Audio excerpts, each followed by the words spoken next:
Ini adalah kisah bagaimana seorang wanita kaya membuat budak nakalnya rela tinggal di loteng rumah perempuan tersebut karena dia sangat mencintainya. Apa rahasianya?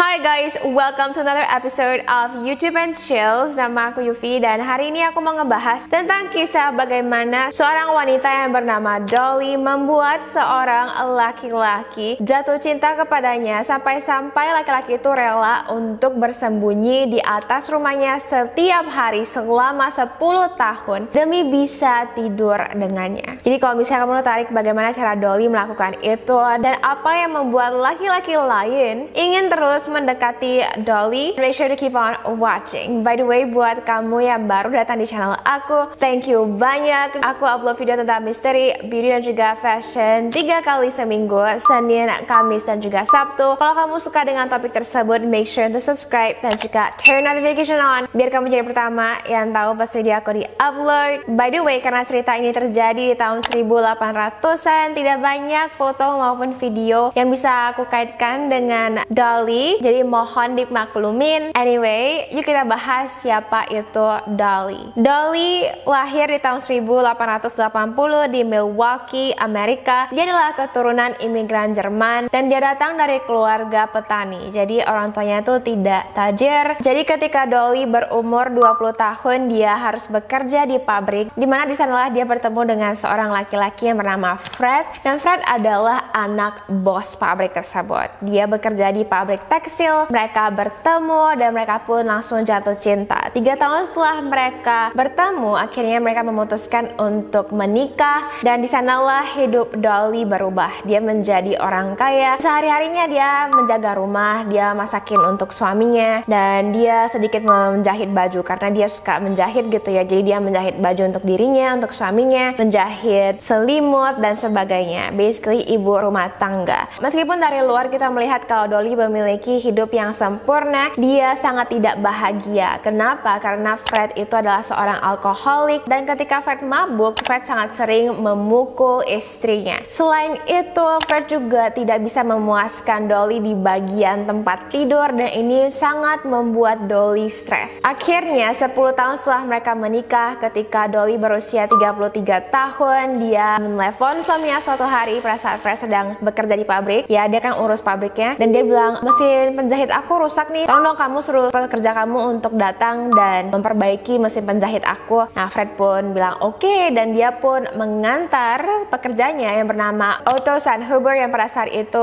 baru berusia 17 tahun. Nah, ketika Otto sampai di rumah Dolly, Dolly hampir tidak pakai baju guys. Dia hanya memakai gaun tidur dan juga stocking. Sejak itulah perselingkuhan mereka dimulai. Enggak tahu kenapa tapi Otto sangat cinta dengan Dolly dan hampir setiap hari mereka akan ketemu di hotel untuk melakukan hubungan nakal. Tapi karena Dolly itu adalah ibu rumah tangga, dia harus selalu minta uang dari Fred dan lama-lama Fred curiga, kok dia selalu minta uang ya sama aku? Emang dia beli apa gitu kan? Nah, karena dia nggak mau ketahuan Fred, dia pun bilang kepada Otto, ya udah deh, siang hari ketika Fred pergi ke pabrik, kamu datang aja ke rumah. Nah, mereka pun pertama-tama lancar gitu ya berselingkuhnya di rumah Dolly, tapi lama-lama tetangga jadi kepo ya. Tetangganya tuh yang kayak, lihat deh itu, kok ada sih anak remaja yang setiap harinya datang ke rumah Dolly, mereka tuh ngapain? Nah, si Dolly itu melihat tetangganya yang kepo, dia pun bilang kepada tetangganya kalau itu adalah adik tiri aku, bukan siapa-siapa gitu loh, ini tuh keluarga. Tapi ya pastinya tetangganya tuh nggak percaya dan tetangganya pun langsung snitch dan juga bilang ke Fred. Ini membuat Fred marah, tapi tetap saja Fred tidak memecat si Otto. Dia tuh kayak tetap sayang sama Dolly dan dia bilang, apakah benar kamu tuh cheating? Ya pastinya dong si Dolly nggak mau ngaku. Dolly pun berhenti bertemu dengan Otto dengan cara itu. Lalu Dolly pun berpikir, aduh kira-kira gimana ya caranya supaya aku bisa berselingkuh dengan tenang dengan Otto tanpa tetanggaku lihat kalau Otto tuh datang ke rumah. Dia pun mengusulkan kepada Otto, gimana kalau kamu tinggal aja di rumah aku dan kamu berhenti ganti kerja dari suami aku akan bayarin kamu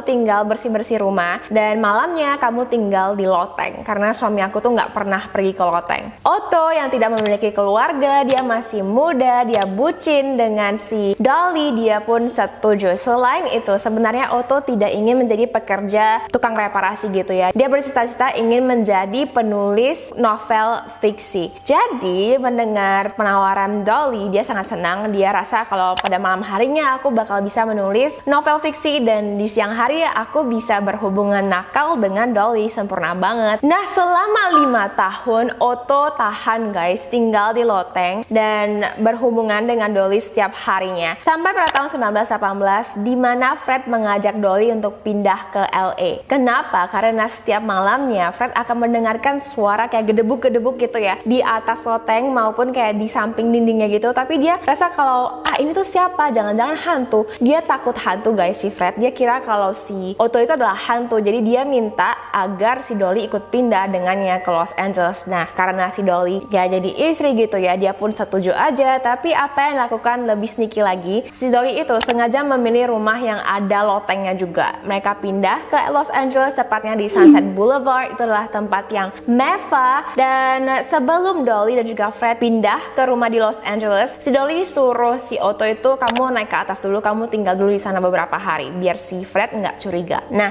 hubungan perselingkuhan mereka pun berlangsung selama 4 tahun lagi, sampai akhirnya di malam yang monumental gitu ya, semuanya berubah. Tepatnya di tanggal 22 Agustus 1922. Si Fred ini kan dia alkoholik ya, dan ketika dia minum kan dia suka mukulin istrinya. Sama di malam itu juga mereka berdua bertengkar hebat, Fred dan juga Dolly. Si Otto yang di atas menulis novel dengan tenang-tenang, dia udah nggak tahan lagi. Dia mendengar cerita Dolly dan dia mendengar bagaimana Fred memarahi Dolly. Dia nggak tahan lagi, dia pun turun dari loteng ke bawah. Dia mengambil 2 pistol milik Fred dan dia langsung menembak Fred hingga Fred meninggal. Si Dolly yang terkejut, dia pun kayak panik gitu. Gimana cara kita bisa lolos dari tuduhan pembunuhan ini? Si Otto yang pintar, dia memasukkan Dolly ke dalam lemari pakaian, dia mengunci Dolly, mengambil kunci itu dan juga 2 pistol yang dia gunakan untuk membunuh Fred, dan dia kembali ke loteng. Tetangga yang kepo, kamu tau lah, menelepon polisi. Tidak lama kemudian polisi datang melihat kalau Fred itu sudah meninggal dan Dolly itu terkunci di lemari. Nggak mungkin dong si Dolly itu yang membunuhnya. Pada saat Dolly diinterogasi, si polisi tidak bisa menemukan bukti yang menjelaskan kalau Dolly itu sama sekali bersalah atau gimana, karena Dolly cuma bilang kalau malam itu ada seorang pencuri yang membobol rumah kita dan membunuh Fred lalu dia kabur. Ini ya pastinya nggak masuk akal dong buat polisi gitu ya. Kayak gimana caranya ada seorang pencuri yang masuk ke dalam rumah kamu tapi nggak ambil apa-apa, cuma untuk membunuh Fred aja. Tapi karena polisi lagi-lagi nggak ada bukti, Dolly pun dilepaskan. Nah, mungkin kamu rasa akhirnya dong happy ending nih, si Dolly dan juga si Otto bisa berselingkuh dengan damai gitu ya. Mereka bisa tinggal di satu rumah di mana Otto tuh nggak usah bersembunyi di loteng. Salah guys, si Dolly pindah rumah baru, tapi tetap aja dia pindah ke rumah baru yang ada lotengnya. Karena si Otto itu nggak mau tinggal lagi di lantai 2, lantai 1 seperti orang biasa gitu ya. Dia udah terlalu terbiasa untuk tinggal di loteng dan itulah yang dia lakukan. Nah, si Dolly tampaknya tidak puas dengan Otto ya, karena setelah dia pindah ke rumah baru, dia bertemu dengan seorang pengacara yang bernama Herman, dan Dolly pun mulai pacaran dengan Herman. Nah, Herman ini adalah seorang pengacara. Dia sangat sibuk ya, tiap hari pergi pagi, pulang malam. Si Dolly yang pastinya yang selalu ngerasa kalau aduh aku nggak puas gitu ya, dia pun mencari laki-laki lain guys. Dan korban berikutnya adalah seorang laki-laki bernama Roy Plum, dimana sebenarnya si Dolly itu nggak suka dengan Roy, bukan tipe si Dolly, cuman karena Dolly butuh seseorang untuk membantu dia gitu ya. Si Roy pun ya udah disikat aja. Dan si Dolly suatu hari dia bilang, kamu bisa nggak sih tolong buang dong, ada satu pistol yang kalibernya itu sama dengan kaliber yang digunakan oleh pencuri untuk membunuh suami saya, dan aku nggak mau polisi curiga kalau aku tuh yang bersalah, tolong dong kamu buang gitu. Si Roy pun yang udah bucin, dia pun setuju. Dia pun buang pistol ini ke dalam danau aspal alami di Los Angeles yang bernama La Brea. Nah, setelah dia buang ke sana, dia pun ya udah menjalin hubungan lagi dengan Dolly. Dia tidak tahu kalau sebenarnya Dolly itu sudah merayu tetangganya ya untuk membuang pistol yang satu lagi, dan benar saja tetangganya pun membantu Dolly untuk membuang buang pistol yang satu lagi, dan beberapa bulan kemudian Dolly putusin mereka berdua. Ini pun membuat mereka berdua sadar, jadi kayak oh my god, dia tuh cuma pakai kita doang. Akhirnya mereka berdua mencari-cari lagi pistol yang mereka buang, dan mereka membawa pistol itu ke kantor polisi untuk melaporkan kalau Dolly lah yang membunuh suaminya. Tapi karena di zaman itu ya, tahun 1920-an, dimana teknologi polisi dan juga DNA teknologi itu masih belum ada, polisi tidak bisa menyambungkan pistol ini kepada Dolly karena pistol ini juga sudah berkarat. Jadi yang kayak oh my god. Nah, tentunya ketika Dolly di penjara, ketika dia hendak menunggu untuk diadili atas penemuan dua pistol itu, dia dikunjungi oleh Herman, si pacar pengacara. Dan si Dolly bilang kepada Herman, kamu tolong dong belikan grocery gitu ya untuk adik tiri aku yang namanya itu Otto, dan dia itu tinggal di loteng rumah aku. Tolong kamu kasih dong ke dia karena dia itu orangnya agak ansos gitu, dia nggak mau keluar rumah. Nah, si Herman pun yang pertama-tama tahu tentang itu, dia yang kayak nggak percaya gitu kan, dia nggak percaya kalau itu adalah adik tirinya, tapi dia tetap ya udah deh aku bakal beli grocery gitu. Pada saat dia mengantarkan sayuran dan juga daging untuk Otto, si Otto bocor guys. Si Otto langsung bilang kalau aduh sebenarnya aku itu adalah selingkuhan si Dolly dan akulah yang membunuh si Fred bla bla bla gitu. Ini tidak membuat Herman langsung minta putus dengan Dolly, entah kenapa, mungkin karena dia ngerasa kalau aduh Dolly itu percaya banget ya sama aku sampai dia itu mau memperkenalkan aku dengan Otto. Kayaknya itu sih ya logikanya, karena aku juga sampai sekarang nggak bisa mikirin kayak alasan kenapa si Herman yang sudah tahu jelas-jelas kalau Otto itu sudah tidur dengan pacarnya tapi tetap aja mau dengan Dolly. Tidak hanya dia mau tetap berpacaran dengan Dolly, dia langsung pindah ke rumah Dolly dan mereka berhubungan selama 7 tahun lagi, sampai akhirnya setelah 7 tahun berakhir tampaknya mereka bertengkar hebat dan Herman tidak tahan lagi. Herman minta putus dan langsung guys, tempat pertama yang dia pergi setelah dia putus dengan Dolly kira-kira itu di mana? Kalau kamu tebak kantor polisi, kamu jenius, karena benar saja dia pergi langsung kantor polisi dan dia melaporkan Dolly dan juga Otto. Dia bilang kalau Otto lah yang membunuh Fred dan Dolly lah yang membantu Otto dan mereka berdua bersalah. Saya memiliki ini, bukti